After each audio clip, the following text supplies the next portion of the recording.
Nicknamed the Big Guava, I think Tampa is an amazing city. Tampa has been one of the most requested cities to make an overview video on, so I'm excited to have finally gotten around to it.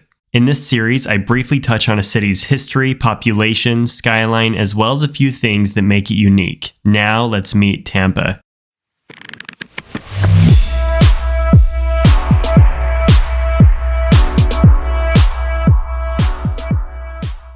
I always like to start by exploring how a city wound up being where it is today. The city of Tampa is located on the northern shore of Tampa Bay. The shores of the bay have been inhabited for thousands of years, but the first European to arrive in Tampa Bay was the Spanish explorer Ponce de Leon in 1513. In 1821, the US purchased Florida from Spain and 3 years later built Fort Brooke in what is today downtown Tampa.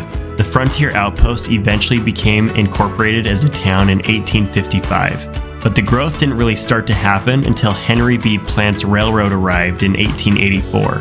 Plant also promoted tourism and built lavish hotels such as the magnificent Tampa Bay Hotel, which I will talk more about in a minute. Around the same time, phosphates were discovered in the area, which led to commercial success for the booming town. All of this happened around the same time in the 1880s, and within a couple of decades, Tampa was one of the largest cities in Florida.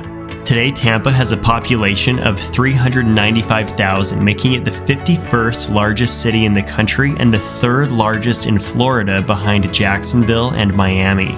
If you've seen many of my other videos, you'll know that I think metro population is more indicative of a city's true size, and Tampa has a metro population of 3.2 million.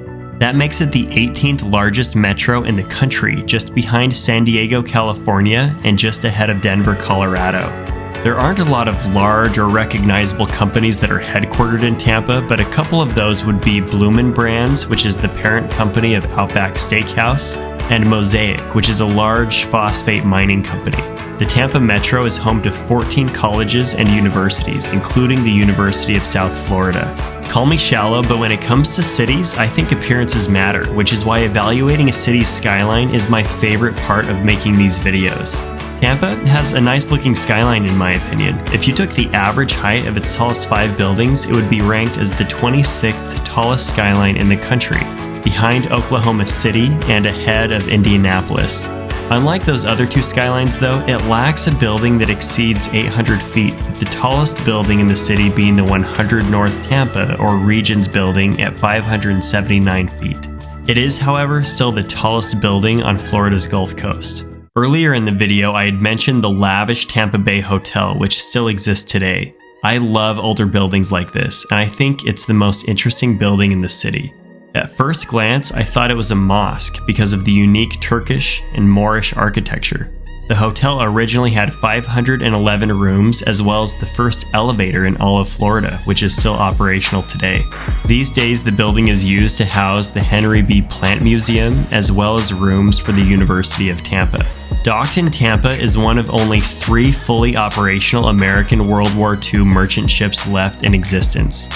The SS American Victory is a 455-foot-long Victory-class vessel that is now a museum.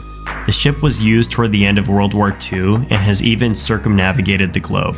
While on the subject of ships, we need to talk about Tampa's obsession with pirates. Pirates did indeed visit Florida in the 17th and 18th centuries, and Tampa has really taken that fact and made pirates a large part of the city's brand. Tampa's NFL team is the Buccaneers, and their stadium is famous for having a 100-foot-long pirate ship behind one of the end zones.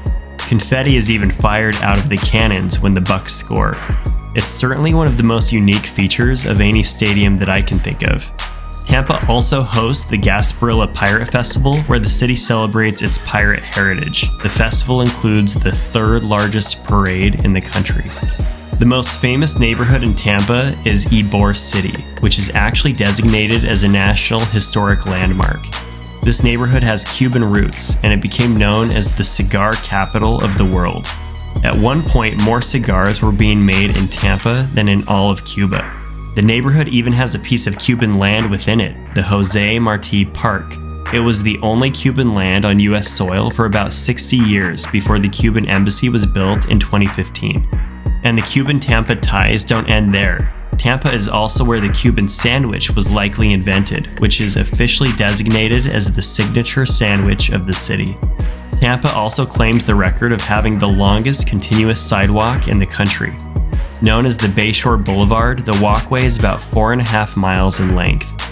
The most popular attraction in Tampa is Busch Gardens. The African-themed park is considered a borderline top 10 amusement park in the country.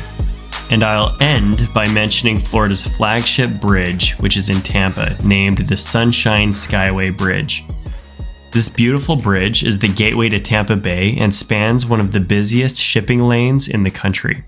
Well, that wraps up my video about Tampa. If you enjoyed the video, please give it a like and check out some of my other videos about cities. Thanks for watching.